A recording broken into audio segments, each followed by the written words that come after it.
Good. Welcome, everyone. Right now it's about 6:10, and we're going to go ahead and call the meeting to order. Just so you guys know, we're having the meeting in person and also online. Mila has asked that I go ahead and make mention that if you actually hear a doorbell, that may be because someone needs to go ahead and join the meeting here. So I guess just be aware of that. So with that, we'll go ahead and take a look at the agenda that we have. Are there any issues concerned with the agenda we have in front of us? Seeing none, we have to go ahead and take a motion. Somebody move first. I'll move. I'll second. Moved and seconded. With that, unless there's any discussion, then we will go ahead and vote. All those in favor of the agenda, please indicate by saying aye. Aye. And Luanda, Aye.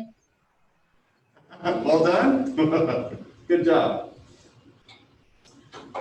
All those opposed, same sign. Seeing none, the agenda actually passes. We'll go ahead and move on to the approval of the minutes from June 1st. Anybody get a chance to take a peek at them? Any changes that need to be made? Wanda, you see anything there? Nope. Okay, with that, I will entertain a motion. Has been moved. Second. And seconded. Seeing no discussion, we'll go ahead and vote. All those in favor of the minutes, please say aye. Aye. All those opposed, same sign. Very good. All right. So with that, we'll go ahead and move into staff reports. that's me. And, well, do you want to, I'll get it if you want to give the report. We're going to wait just a little bit. I think we're going to have some more in-person people that are going to go ahead and join us. And we will directly move into the fire department report. And I think Camila's going to go ahead and do that for us. And my guess is she's going to be doing police and library and park. Yep. Okay. Camila's our lady.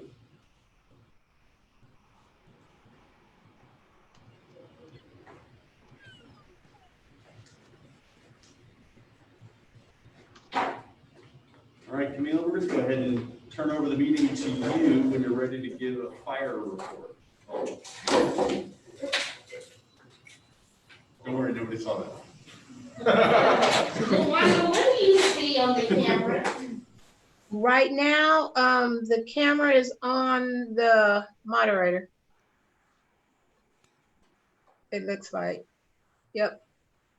So we're trying to flip it to where you can see, Oh, yeah, I do. I see the agenda. okay. Now if I, Can you stop sharing your screen, Camila? right, that's all I'm talking about. Yeah.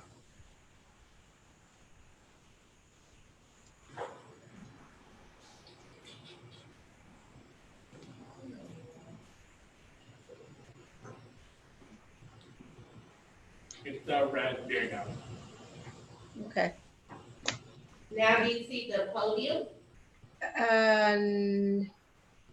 Who's at the podium? I see it. This is not good. It's working.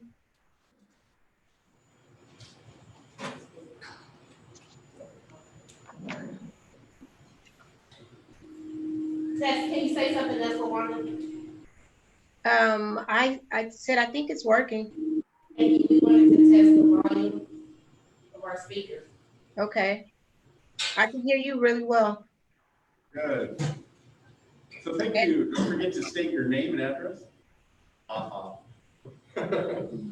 Camila Alexander, Luanda, can you still hear me? And I can see you. Yes. Hey, good evening. 2755 East 19th Street, Atwater is my second home. And I am here to report out for several different departments due to COVID-19 and our social distancing that's taking place. The Wichita Fire Department sent us some previous data we want to share from some other months. And then we're going back to May of 2020. There were a total of 599 alarms in District 1. That includes 22 fire alarms, 58 service alarms, 519 medical alarms. And for fires reported in June of 2020, there were 7 fires that were reported, including a couple businesses. And so that's the current report I have from the fire department. The July numbers will be out soon since this is the 1st of August. I will not stand for questions and comments. You can call for the next agenda item, sorry. How about the police report, please? So Camille Alexander, standing in for Patrol East. Patrol East shared some month-to-month contacts with us, crime-related wise, crime stats. Homicide, rape, and robbery did not have any increase from the month of June to July. However, aggravated assault / battery increased, it actually decreased 30%. Burglaries were like one difference, 37 in June, 38 in July. Larceny, which could be larceny to auto or larceny when it comes to shoplifting, decreased by 2%. Auto thefts increased by 4 auto thefts. So 29 auto thefts in June, 33 in July. So overall for the month, crime stats were down 7% for Patrol East. For the year, the same crime were down 5% for Patrol East. Good. I also stand for Patrol South. This is the area of Old Town that is in District 1. It was reported that bars and nightclubs are closed, except for drinking establishments which are operating as restaurants. They've had some vandalism and loitering problems on the top of the Warren parking garage. They've contacted the Old Town Association, other businesses in the areas, and they'll be closing the upper floors of the garage for the next couple of days to reduce vehicle traffic. It will not stop, it will still be open to foot traffic. They believe mostly foot traffic is for people who want to take pictures at the top level of the garage. They've also been working with the homeless outreach team and the Broadway corridor team to address the homeless camps in the area of 2nd and Topeka. They have several property owners in the area who have assisted with posting no trespassing signs and obtaining affidavits. They have some more work to do, but they feel like progress has taken place. And that's for Patrol South. We have on the line virtually Patrol North, Officer Stark. You have to unmute yourself. Making me do my own things here. Can you guys hear me? Yes. Okay. I'm a 344 beat coordinator. Most of you guys are familiar with me.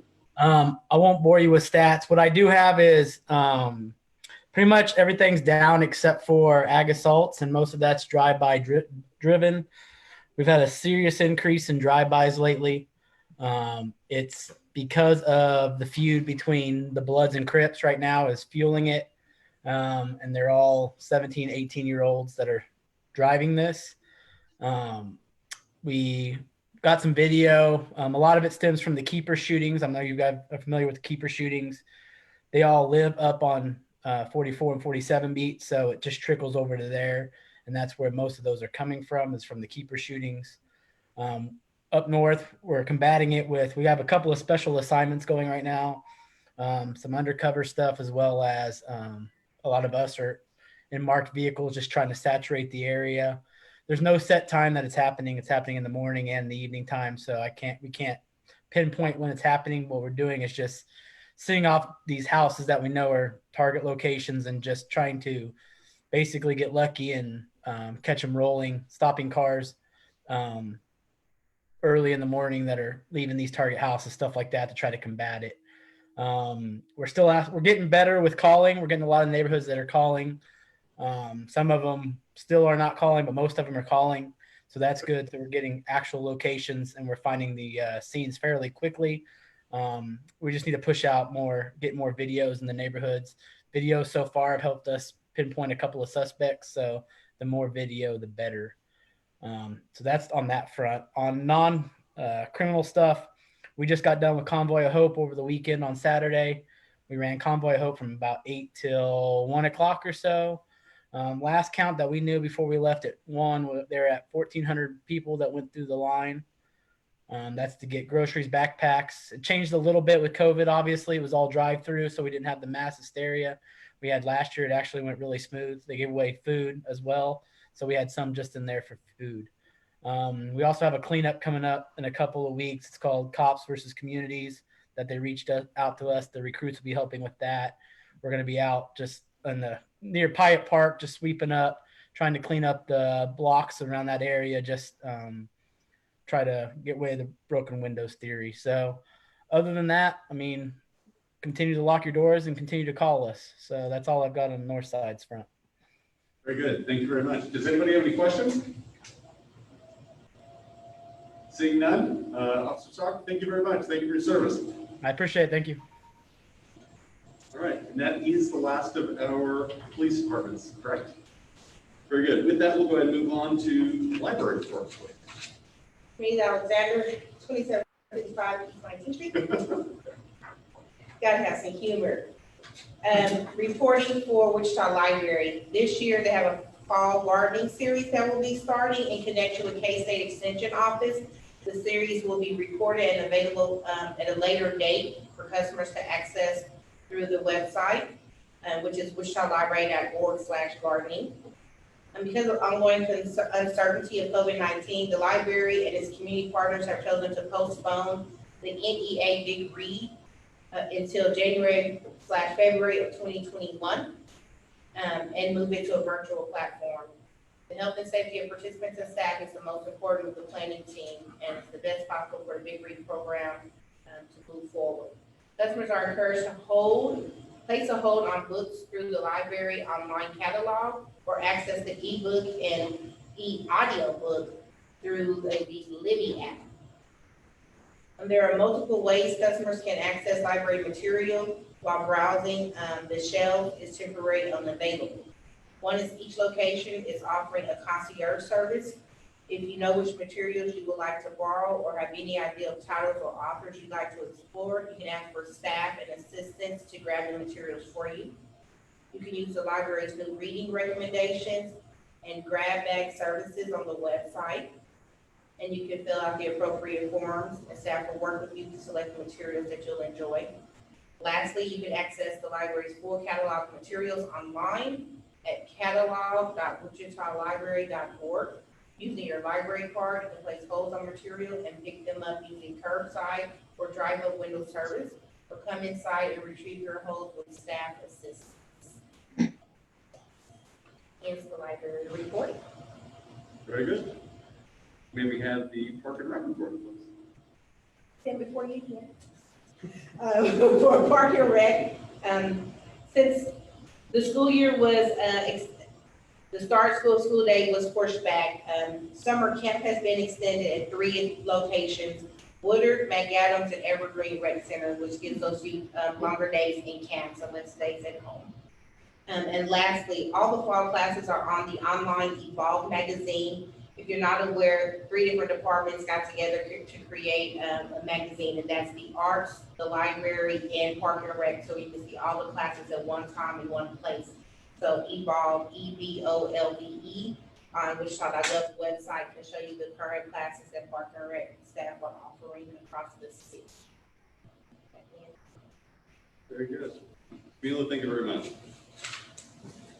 All right. So there are no scheduled items. So move on to off-agenda items. Is there anyone that's online that has an off-agenda item they would like to discuss that did not make the actual agenda?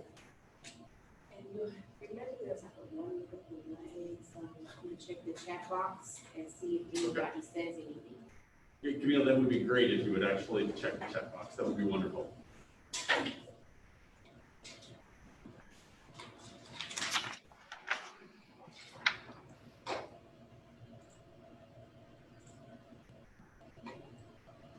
All these leaders, how many videos were they? Oh, Hidden was here for fire. Did you know? He's still there. We can go back. Yes, we're gonna meet. Fantastic. We're going to go ahead and move back to the fire report if you are willing, sir. Yeah, I'm here. Fantastic. Can you hear me? Yes, we can. All right, perfect. Actually, I don't know that I'm going to be able to top what she did earlier. She has a better handle on the numbers. We just respond when the tones go off. So I can tell you this right now, as things get busier, as you can tell by the numbers she presented, if we're a little bit slow, it's because they're prioritizing how important the emergency is in dispatch. So we may get dispatched to like an assist a citizen, and then if somebody comes out that is not breathing, then we'll get rerouted, and that assist the citizen could actually end up being 15, 20 minutes on hold until somebody else can get there from another district. So please understand that and be patient with us. We're trying to put the highest priorities first.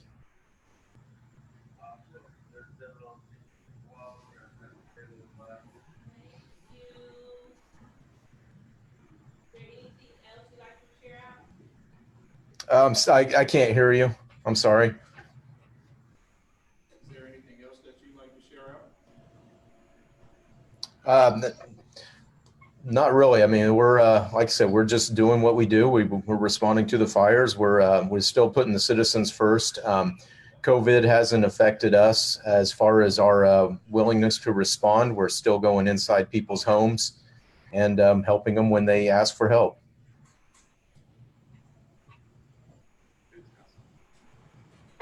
Any other comments or questions? Sir, thank you very much for your service. All right. Thank you. You guys have a great meeting. All right, so we're going to go back to public agenda item number 6. Camila, were there any other comments for off agenda items that you saw in the comments? No, sir. Seeing none, we'll go ahead and move on to item 7, and we'll hand it over to Councilmember Johnson to go ahead and give us some updates.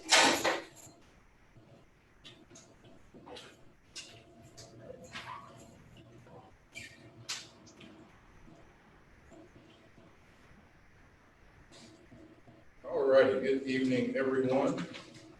I was gonna joke and say I don't have any updates, but might not be funny. So there's a lot to talk about. I'll try to go through it pretty quickly.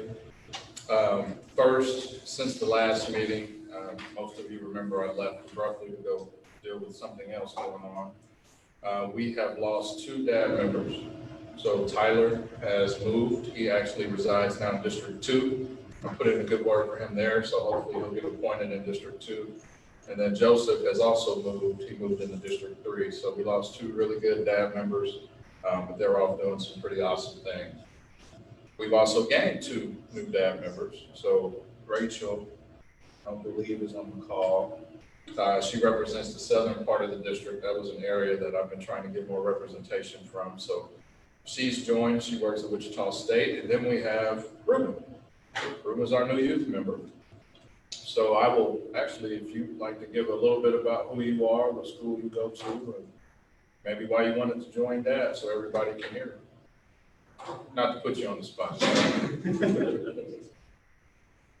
So I'm Ruben Shutt. I go to Capen and Central. I don't know. The reason I applied for this, I actually read about you in the Eagle that you got appointed to the chair of the C-Post. yeah. And I just went to your page on the website, saw the great applications and said, what the heck? Yeah. Awesome. Fantastic, welcome. Glad to have you here. That's the first step to getting engaged, so I appreciate you reaching out. Never know what might happen. All right, so we've got 2 new members. We'll be seeing more of them going forward. Also, there was an item that came before council a couple of weeks ago regarding the College Hill parking lot for the office that you all approved. The staff report for council had showed a denial, as well as a denial from MAPC. So I moved to deny it at council. Once we figured out the mistake, we re-added it to the agenda for tomorrow, I believe. And so it will come back up before council. We'll look at the actual voting that happened, and we will vote accordingly from that. So just wanted to give you an update on that. Didn't know if you had heard about it or followed that. One awesome staffing announcement. Young man, Scott Wadle. I've enjoyed working with him on various things, especially bike walk stuff, looking at bike paths, walk paths. He's just a really bright young man. He is now our new planning director. So that just happened, I think, last week. And as you know, planning is a city-county function. So he's the director of planning now. So I think the department's in good hands. Scott's a great young person. I say that, I think we're the same. Definitely a young person. Other items coming up right now is budget season. I wrote that 3 times. So tomorrow is the second to last public hearing for our budget, where we're taking input on priorities from the community. So if you do have ideas, definitely you can email us. I will tell you, if you email right now, there are 4 campaigns going right now for us to focus on. So my inbox is down from 180 up to 725 right now. So all the council is getting hammered on like 4 different issues. So if you send an email, we will definitely try to get to that before tomorrow, but definitely make your voice heard. We will look through that. We still have until August 11th to finalize the budget. So don't hesitate to reach out, but we are getting a lot of that right now. And then next year, the meeting I had mentioned, potentially having an evening meeting. Evening meetings are key to me for engagement, especially around budget stuff. And I've kind of talked about evening meetings always being around our quarterly financial report or this budget stuff. So next year, the RIPE meeting will be in the evening for folks to give more input afterward. So we talked about that at council about 2 weeks ago. That was good. That is for the budget, excuse me, that is for the budget. Yeah. Well, that meeting, whatever's on that agenda for that meeting, but trying to focus it around the budget. With budget information, as you know, there's a lot of folks talking about prioritizing our spending as a city. We've had one official large group meeting with folks who are interested in talking about priorities within the police department and other city departments. We're going to keep that dialogue going, as we said before. Right now, I'm trying to catch up to those emails to see what the group wants to do as far as regular meetings, but we are committed to meeting regularly with all of these groups to talk about how we can continue to improve our police department, city spending, and all of that going forward. So not just the 2020 focus, but continuing to have these dialogues going forward. So that is going on. Also, Patrol East has been an issue of concern for folks in the easternmost part of the district. We are not moving forward with Patrol East right now. Although there's a petition out there to make sure that we don't. We made that decision back in May. Some of the initial concepts have changed. So initially the neighborhood was presented with a smaller footprint into the park. That grew a little bit because of the needs of East Patrol. If you don't know, the station was designed for about 40 to 45 officers, and we're at about 105 in there right now. So closets are offices, small spaces are offices, and they need a upgrade. But we're gonna go back into the neighborhood and get input from the neighborhood before we move forward with actually rebuilding Patrol East. That means we'll send out postcards or email and try to probably have a virtual meeting because it's not safe to have a really big public meeting, but try to get as much input as possible. There's a few factions there that actually don't want the police station there. There's another faction that does, and then I think everybody would prefer a smaller footprint in general if it stays. So we're gonna go back out there before we move forward with any type of infringement into the park. Then my last 2, the city of Wichita did receive the petition from the Save Century 2 group. As you saw, depending on which source you read, there was a filing in court.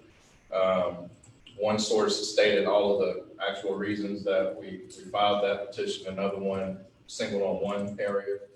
But we did file it, and that was because the petition as written was far-reaching, overreaching, and much more constrictive than that group actually portrayed to the public. Now, some people did actually give all the details of the petition, I was in a few spaces where I didn't hear the rest of that. It was just simply focused on saving Century 2.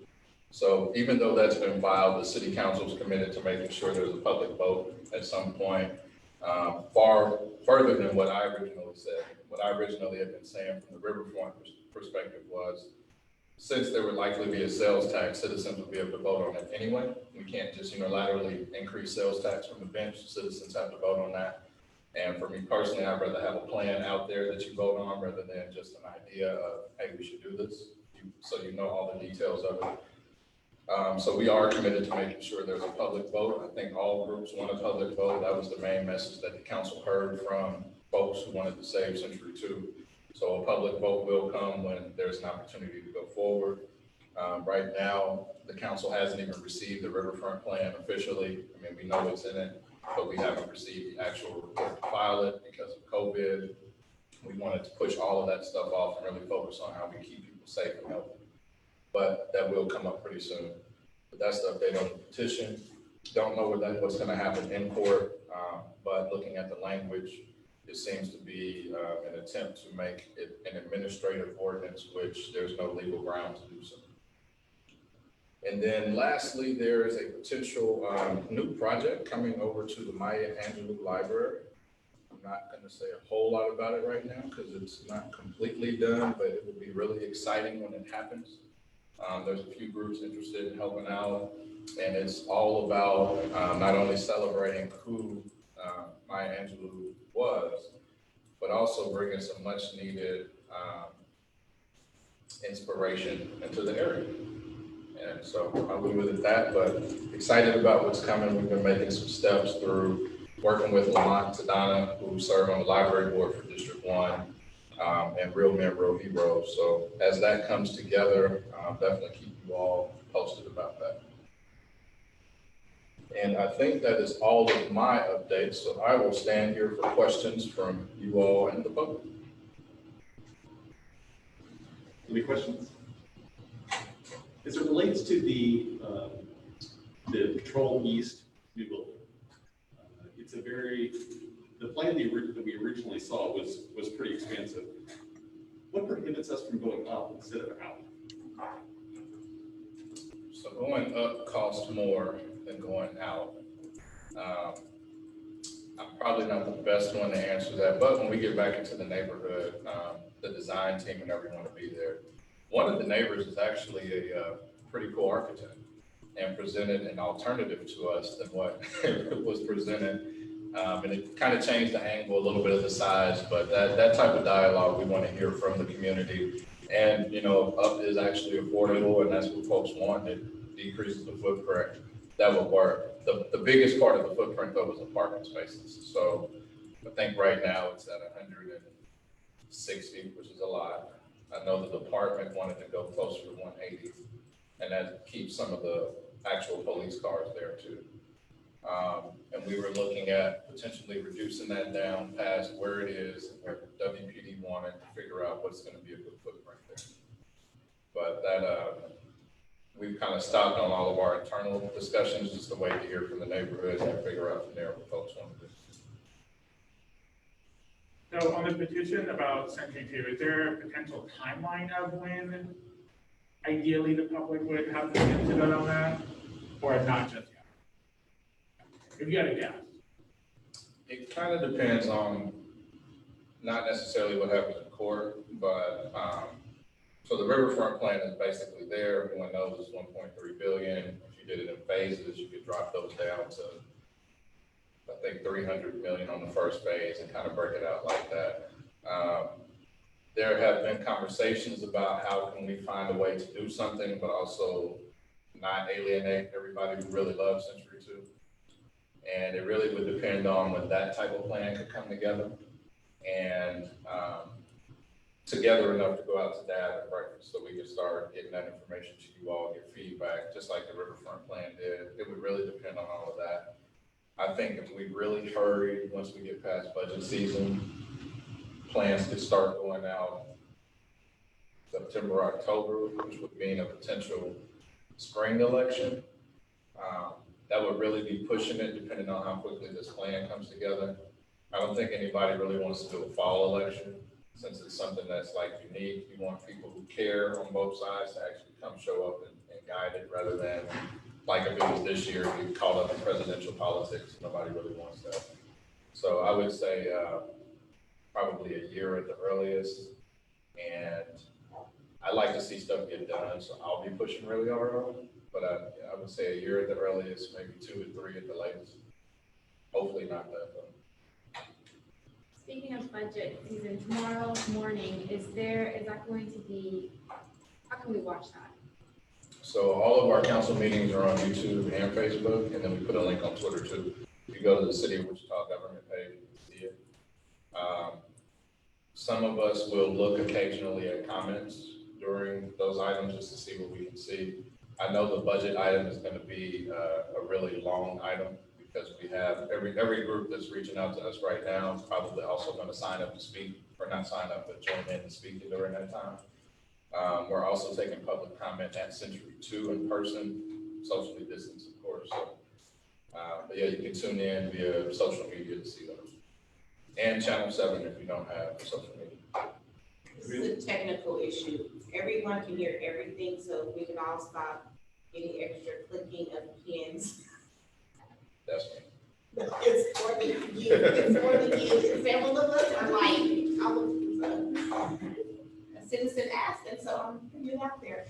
Just so you know, our delay is almost like 2 minutes to Facebook. I'm listening to the council member answer the question that we ended like 2 minutes ago.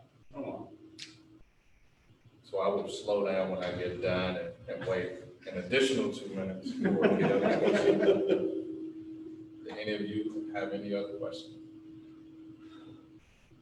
One thing I forgot to mention, at the July 3rd council meeting, when we did adopt the mask ordinance, we also had a review date of August 11th. So not only are we going to have a final budget hearing, we're also going to review whether or not we keep the mask ordinance or not. I don't have any insight on that because we've been focused on other stuff, and I haven't brought that up to my colleagues, so I don't know where anybody's at right now. But we'll be watching the data to see what's going on, and probably talking to our partners at the county to see where they're at too.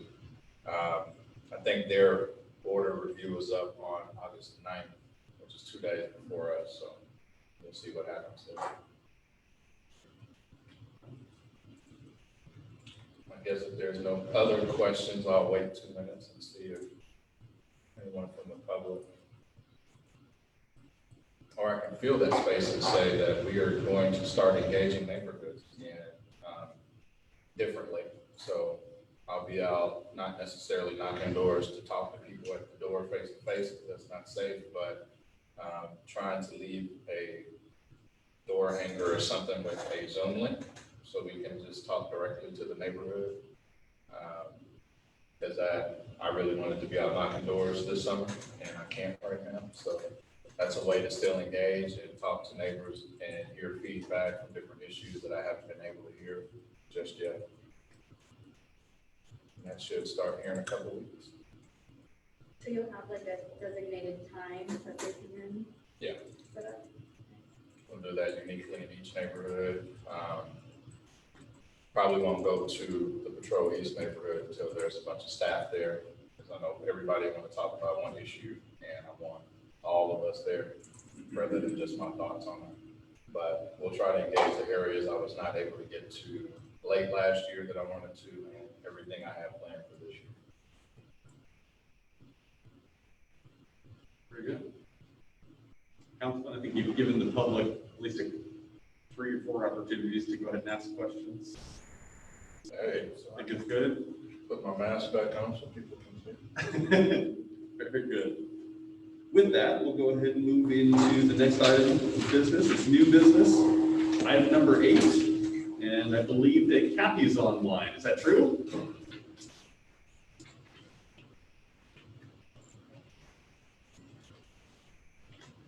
Ask Kathy to unmute. Yes, I am here. Hey, very good. Yay. Good evening. The case that we have before you and in your staff report, there should have been included a site plan, the zoning map, the land use map, and an aerial map. And in this part of College Hill, there's a mix of TF3 duplex zoning and single family zoning. A lot of it is still developed with single family residential units. However, this lot is zoned TF3 and it has been developed with a duplex and a garage. And at this time, there's a third unit in a portion of the garage. So this applicant, and I believe Haley is on the line with us, so you can ask questions of her also, is requesting to have 3 units, multi-units on that TF3 zoned lot, which is not uncommon. However, TF3 requires that the lot size be 3,000 square feet per unit. So if this lot were to have 3 units on it, it would need to be 9,000 square feet. And the lot is currently 6,400 square feet. So that's one of the issues that we have. It's in an appropriate location for multifamily, but staff is recommending this be denied because the lot is almost 2,500, if not more, square feet less than what it should be. They can continue to have the duplex that's existing, operating there, renting it out, that type of thing. They have the garages, they have 3 garages, and there's enough room in front of the garage to park an additional car in front of the garage without blocking the sidewalk. And also in your staff report, should the Planning Commission decide to consider an alternative recommendation or make their own recommendation, then we've listed 4 conditions that we've asked that the commission adopt if they should choose to approve this conditional use. And that be that there only be 3 dwelling units allowed on the site, and should the third dwelling unit in the garage be damaged by more than 30%, they will not be allowed to renovate that and use that again. Any redevelopment on this lot will require minimum lot size standards. And then of course, the 4th one is the usual suspect that the zoning administrator and the director of planning can declare the conditional use null and void if they find any violation of the conditions mentioned. So with that, I'll answer any questions that you may have. Are there any questions for staff? Seeing none, I believe that we actually have, is it the applicant that is actually online as well? Yes, I am here. Go ahead and hand it over to you. I'm sure that you're already familiar with what staff has actually presented, and if you would actually give us some rationale as to why the typical thought process would not be appropriate, we'd love to hear it. Sure, that's great. Thanks for letting me come. And Kathy's been very helpful in explaining the laws and the regulations and helping me get here. So if you'd like, I have some pictures that I would love to share so that you can kind of get a better feel for how this actually fits in the space that's determined. So if you want to unshare, I'm happy to bring up my PowerPoint and share some pictures. Okay. Oh, screen sharing is disabled. They get the bigger photos. We're working on it. Okay. So while you're 30 tab.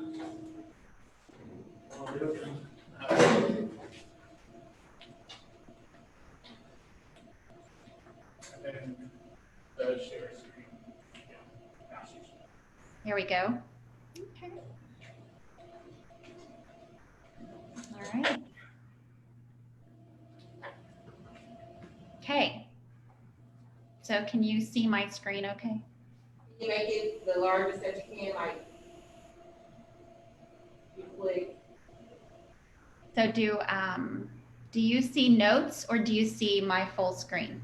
We see the notes. Okay, let me swap this. Is that better? Yes. Okay, thank you. So I'm a mostly Wichita native. I've been here 23 years. I moved recently to College Hill, so I'm actually occupying one of the duplexes. And just to introduce myself a minute, I also am opening a tea house in Clifton Square, and we're to open this month. So please come on in and share some tea with us. We love the neighborhood, and I'm super excited to be here. So I found this gem of a house, a duplex, and invested in buying it and fixing it up because I love doing that and it makes me happy. And so I wanted to share the experience of College Hill. This is a picture of the property. So it's an interesting property because it's on an actually corner lot, so it makes it pretty large. And when I purchased it, there was already one, somebody rented in 217, and then 219 is where I'm living. And then this corner where the blue line is, there's a door, there's a walkway with a sidewalk, and there's a door there. And I will show you pictures of inside the unit here in a second. Since I bought this, I actually rewired the entire place. Cost probably more expensive than anything that I've done so far. I got guttering. There was no guttering. There was a rundown deck on the right side. So we ripped that out, put a new deck. I repaired the deck on the left unit, the 219 unit. And I put sod in and I've done landscaping. So anyway, I believe it's now a very safe and comfortable place to live. And I did have this studio unit inspected by the city, and it was currently rented. It currently is rented. And I became aware that it wasn't up to planning zoning code. So that's why I'm here appealing that. To show, are there questions on the walkway? As you can see, there's 3-car garage, so that person in the unit has their own garage. And they actually can get into their unit through their garage, which is really nice benefit for them. They don't have to go outside. I'll pause. Any questions there? How large is the unit that we're talking about? Good question. I'm not exactly sure the square footage, but I can get that for you. Sure. There's a doorway, a screen door, and then there's a little daylight window when they walk in. So this is pictures of the inside. As you can see, there's a living room area. The person living there put a bed in. There is a kitchen, and then there's a full bathroom. I'm sorry, a half bath because it has a shower and a toilet and a sink. And it has beautiful tile. Again, the city inspector found hardly anything wrong. Paint on the outlets was about all I had to do, get paint off the outlets. But there's a neat tiles piece of art. You can kind of see it here. That is a floor to ceiling Keeper of the Plains. So it's a very attractive little studio for folks to live. And my goal in renting it will be, if I have the opportunity to rent it, I would like to get somebody who cares about Wichita, that would like to enjoy the location, walk over to the tea house and enjoy tea at Clifton Square, and really promote Wichita. And since I have bought the property, I put a large statue of the Keeper of the Plains, 4 foot on the corner of the lot. So I really have a lot of pride in it, and I'll take care of it and don't intend in selling it. So that's my plea for you guys, and thank you for listening to me. And I appreciate your consideration, and I hope to take this to the Planning Commission on Thursday. Any questions? Thanks, Haley. This is Camila, and I'm taking notes behind the scenes. Can I clarify that you currently have people living in 2 units, but there's a third studio that you were bringing this case before us on? So technically, okay, let me bring up the picture one more time.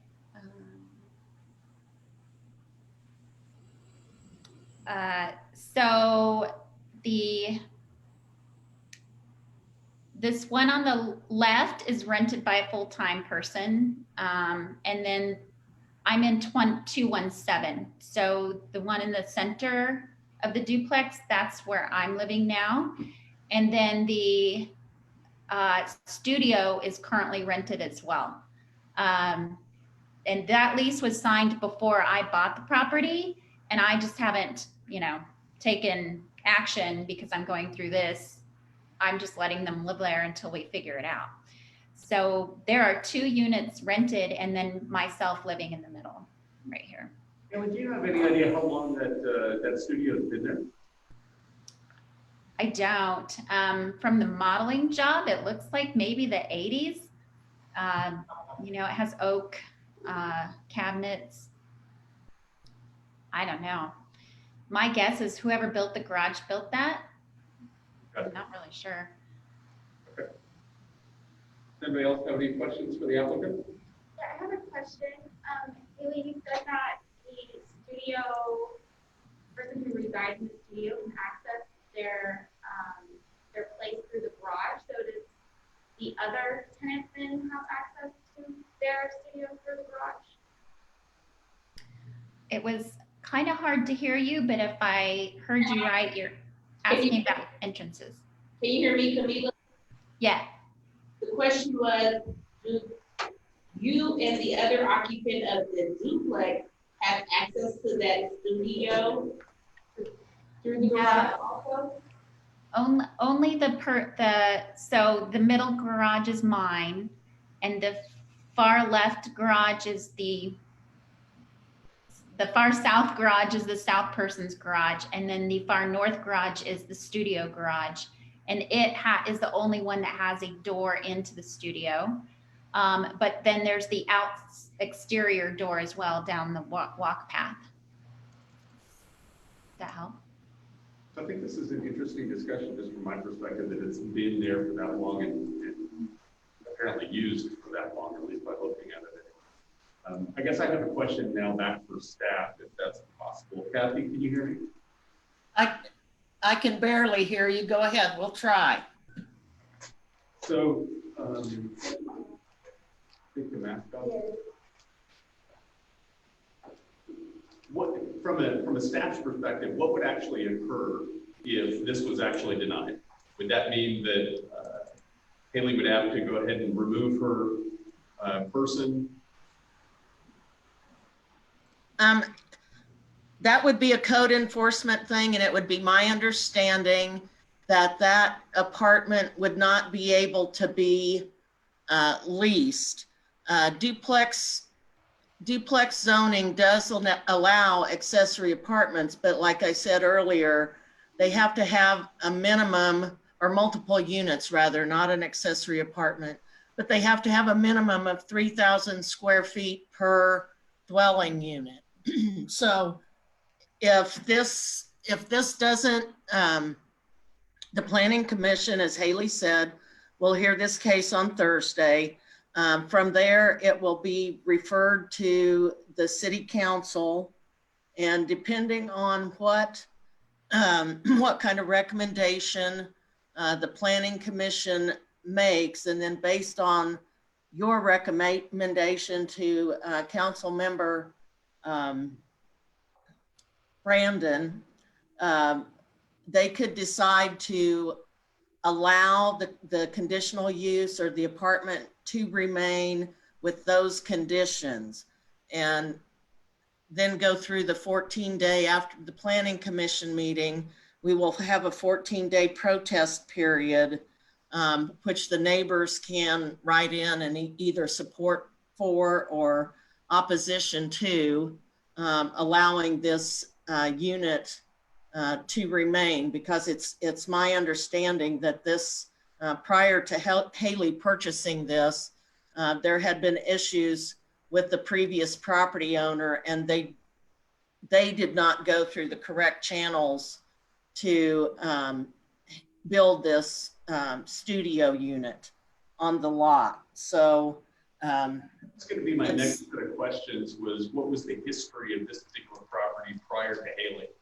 Have there been, I mean, from a neighborhood perspective, have there been issues with calling police or any city services from that regard?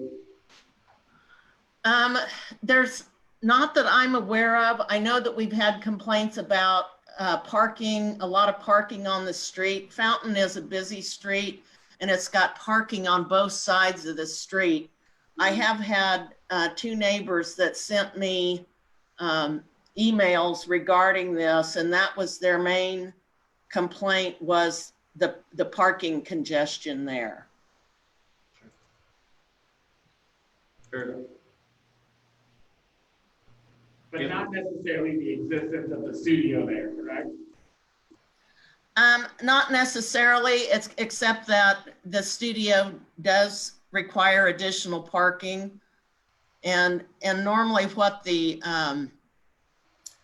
standard that we have for TF3 zoning is that you provide 2 off-site parking spaces per unit, which one would be in the garage in this instance, and the other would be parked on the parking apron. So the big issues were the parking for the neighbors that contacted me, and then the fact that we couldn't support the conditional use because of the square footage of the lot was like 2,500 square feet smaller than what it needed to be. Kathy, has there been any input directly from College Hill Neighborhood Association? I have not heard anything from the College Hill Neighborhood Association. They did come and talk to me. I believe her name was Kathy too, honestly. It should be Trish Heilman. Trish, okay. She said she was the president of HOA and she came and talked to me, and she seemed supportive, honestly. She just wanted to know what was going on, and, came over to the property and saw not necessarily inside, but the entrance. And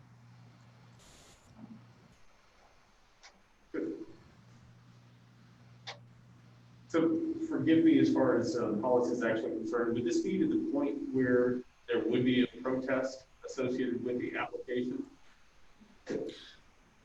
The protest period would be 14 days after the Planning Commission meeting on the 6th. So between the 6th and August 20th,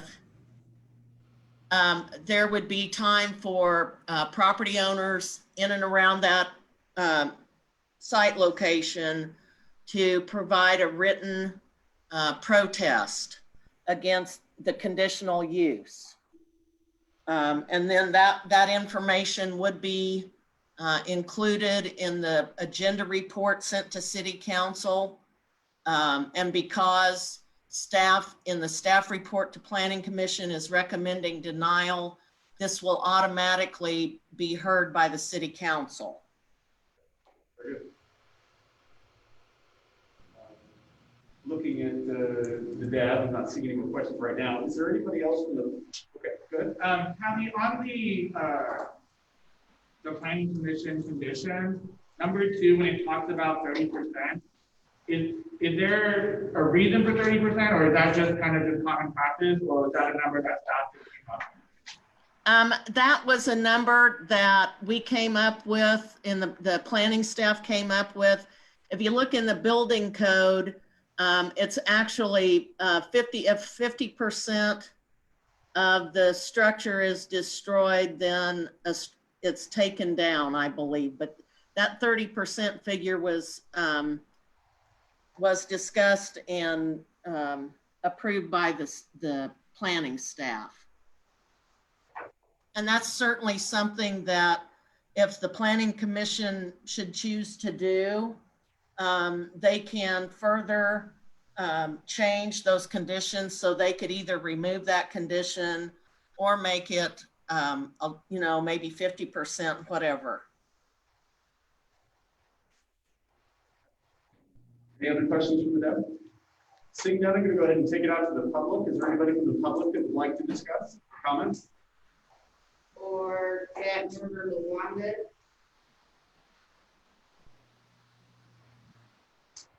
Melinda, when I was actually looking at the Deb, I was looking at you too. If you'd like to go ahead and mention anything, you're more than welcome to as well.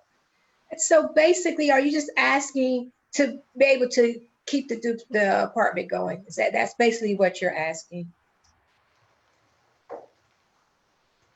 You're on mute, Kaylee. Sorry, thank you.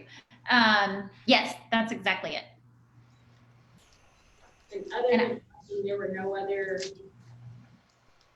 issues with the apartment, with the studio?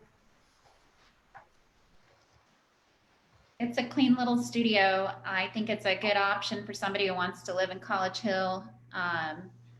3,000 square feet per unit is a lot of footage, honestly. It's a big lot, and so. Is there anything that you can do about the parking? Is there any remedy? Well, there's the 3 places in the garage and then the 3 places behind those cars. And Kathy pointed out, they can't block the sidewalk. So I'll make sure the tenants don't do that. But they can comfortably fit at least 2 cars. I can't imagine all people living here all having 6 cars. But anyway, being on a corner lot, there's opportunity to park on the street, of course, or on the other side of the street. So they can spread that out as well. Okay, because it seemed like that's the biggest issue with your neighbors is the parking. And if they were parking 3 cars, they were blocking the sidewalk, which Kathy pointed out shouldn't happen. So definitely they'll not do that anymore. Melinda, any more questions? No. Thank I'm you. going to take it back out to the public. Is anyone in the public interested in commenting or having questions?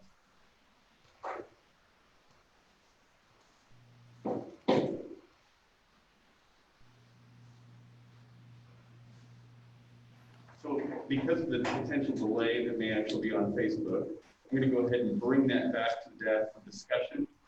If anyone in the public would like to go ahead and comment on it, feel free to go ahead and join in. And hopefully we would be able to go ahead and go back to the table. Any thoughts or discussions amongst us, including you, Luanda?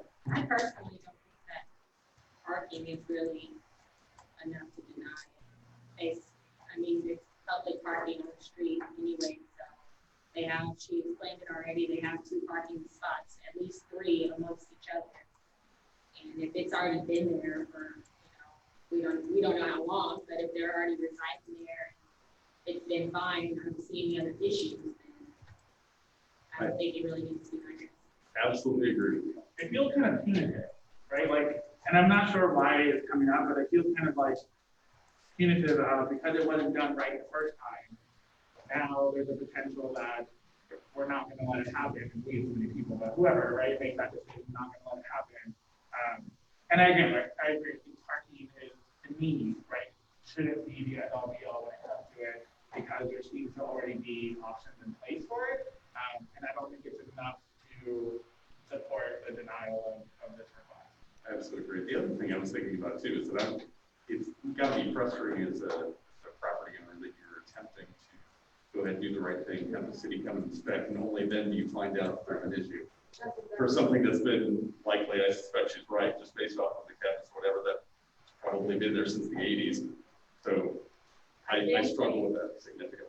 I do agree with their condition number 2 with the 30% or whatever, if it gets damaged, or since it's not technically up to code. So if anything was to go wrong or, damaged, like they said, I can kind of support it not being rebuilt, but as far as where it's at now, And I'm also in support of it. I don't necessarily like the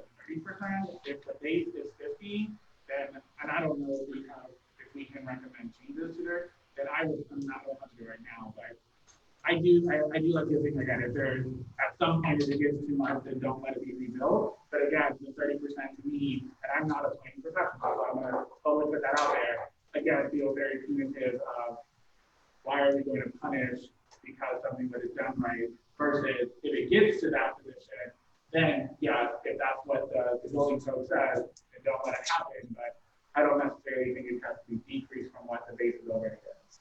So are they talking 30% of the actual dwelling space or 30% of the entire garage? That kind of changes. Let's ask Kathy. Kathy? 30% of the entire garage. Okay. Thank you for the clarification. Okay, I have one more comment. please. Is that okay?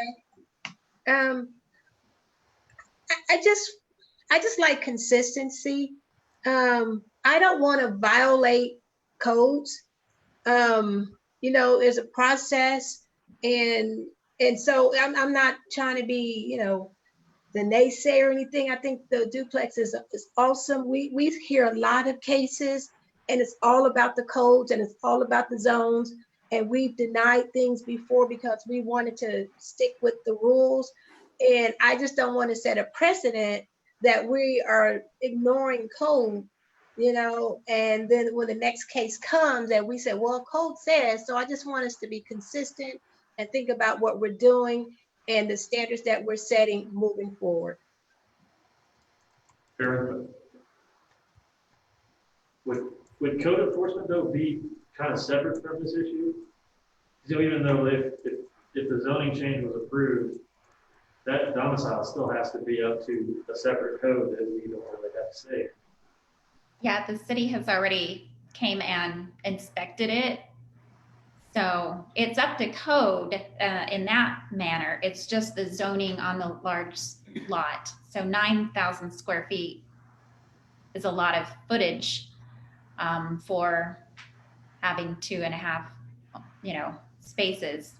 So it's more about the zoning than per code. It's up to code. It's a very nice unit. Okay. And I think it's a fair distinction to go ahead and kind of bifurcate code versus zone. Could I jump in here, please? Yeah, I might have said that wrong, Kathy. Please do. Yeah, that's okay. That's okay. The thing about the lot size is there are building setback lines. And so when I say with duplex zoning, you have to have 3,000 square feet of lot size per dwelling unit, and that accounts for the building setbacks and that type of thing from the front of the street, the rear setbacks, the side yard setbacks, the street setbacks. So yes, right now that does fit on that lot, but in order for the building code, the building code enforcement office to finalize this, the zoning has to be approved. So if the zoning is not approved, then Haley would need to move the renter out and not have anyone living in that unit. Very good. Kathy, thank you very much. I'm going to go back to Haley real quick. Haley, you've heard us actually talking about here. Do you have any particular comments regarding the recommended conditions if the DAB/council were to go ahead and accept your application? Do you have any thoughts on 1 through 4? Yeah, I think it actually adds to the community because it gives people who want to rent. Let's say my son is in medical school and he rotates in different cities. And if you need something inexpensive and you're there for a year, it gives the people a good, affordable option to live in the heart of Wichita, which is right there by Clifton Square and all the new restaurants that are coming. And I think it just gives them gives people who live here an option to be in College Hill. So, I think it actually adds to the community. And hopefully they would enjoy living in our community. That's all I have to add. Absolutely. Let me clarify my question a little bit better. In the recommendation that actually came from staff, at the very end of that, the last sections 1 through 4 have conditional usages. So if we were to go ahead and make the recommendation that we wanted to approve, staff says, okay, if you choose to do that, then there are some conditions that they would recommend would actually be on there. One of which was the 30% damage to the garage. If that were to occur, then you would not be able to go ahead and rebuild. Those are what I'm specifically talking Oh, okay. about. Do you have any comments related to those? Well, to be honest, that's the first I'd seen those. So I'd have to read through them, but I'm sure they're probably fair. Because I'm getting conditional use in the first place. So I would just be happy to get that and then abide by any policies that set work before me.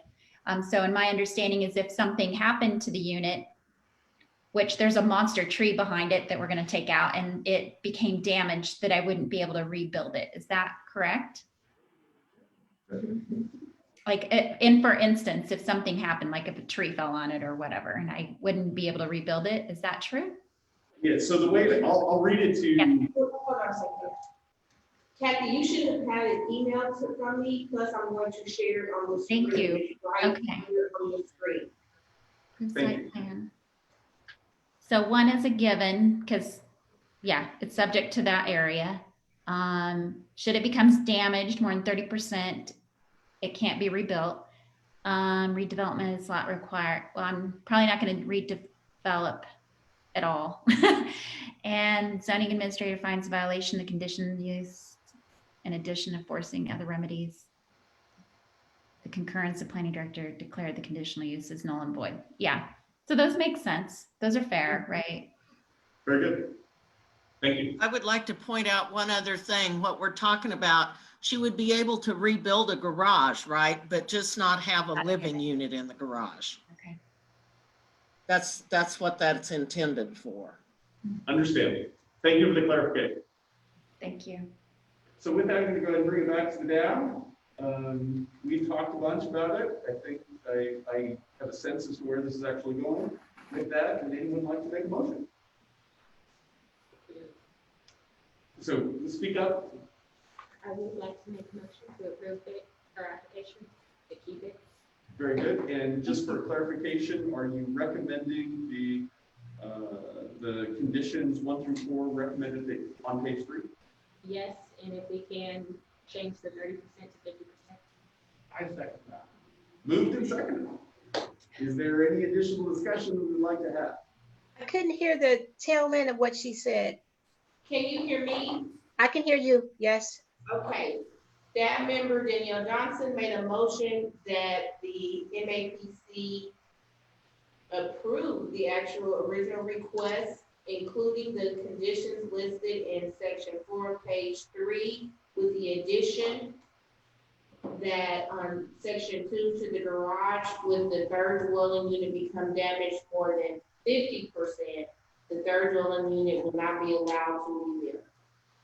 Oh, so she changed it from 30 to 50%. And it was seconded by that member Gabriel Fonseca. Okay.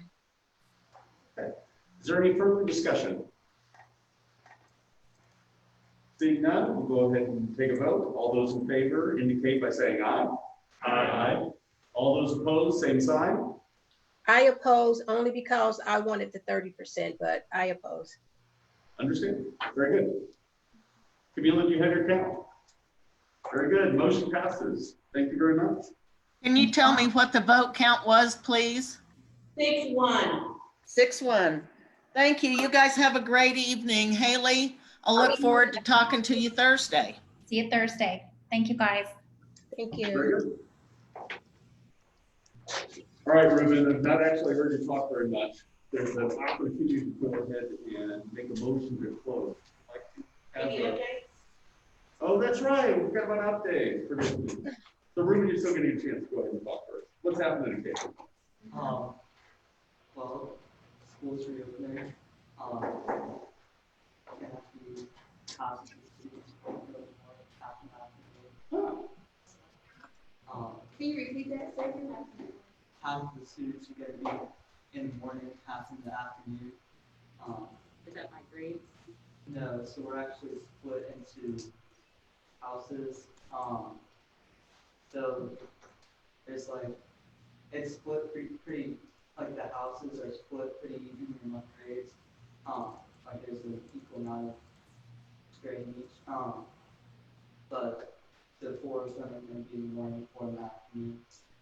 Other than that, we don't really know what it's going to look like. Interesting. Very good. Okay. Any updates? I don't have any updates either.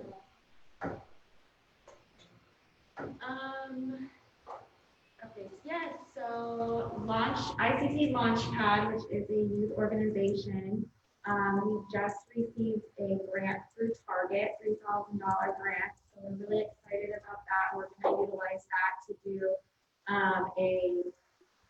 we have an annual backpack supply drive that we do. So we're going to use that and change it up a bit. It's more like a drive-by.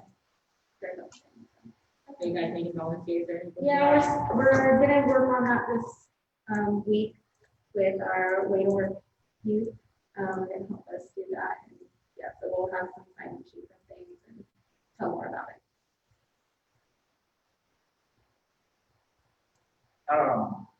Election day tomorrow, so go and vote, get a vote again. And I think the other thing, so I work at Wichita State. One of the things that we've been trying to do since April is have campus be a voting site. And we are actually going to do early voting site October 20th and 21st. So people from anywhere inside the county can come to campus and vote in the general election. Don't know where yet, so we have to figure that part out. But that's super exciting. Also a lot of work. I didn't know how hard it was to do that, but hopefully it will become a permanent polling site for moving forward. Very good. Good stuff there. All right. Seth, you got anything? LaWanda, do you have anything? Yes, just to reiterate, tomorrow is election day, so everybody get out and vote. And when you get out the house, mask up. Remember that COVID-19 is real, but your vote absolutely needs to be counted. So do both and be very conscious of our communities. I'm going to bring one back. We've got a quick question, I guess, for Brandon. LaWanda actually mentioned COVID-19, and I was really sad to go ahead and hear about losing our baseball patron. Any thoughts, anything that we know about what may actually happen as a result? Have you heard anything, sir? No, we haven't had any formal dialogues right now. Lou was a majority owner, but it's a team, a group of folks. So I know they all love his vision for what the stadium would be, what the experience would be. And I know that they're committed to making sure that happens in an affordable way. So Lou always talked about making sure tickets were $10, maybe 15 at the max. And that's normally like special circumstances. We wanted it to be open and accessible to all of Wichita. I know the team will keep that commitment as well. The next phases of development have been slow because of COVID, but I know that once everything comes back up, that vision will be upheld as well. But no, we haven't had too many direct conversations. I think the mayor talked to the team, and I think our city manager did as well. Pass that on. Great. Thank you. All right. So with that, Ruben, I'm back to you. Would you like to make a motion to adjourn?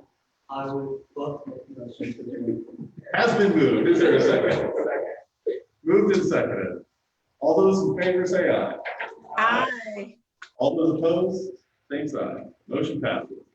Good evening, everybody. Be safe. Thank you.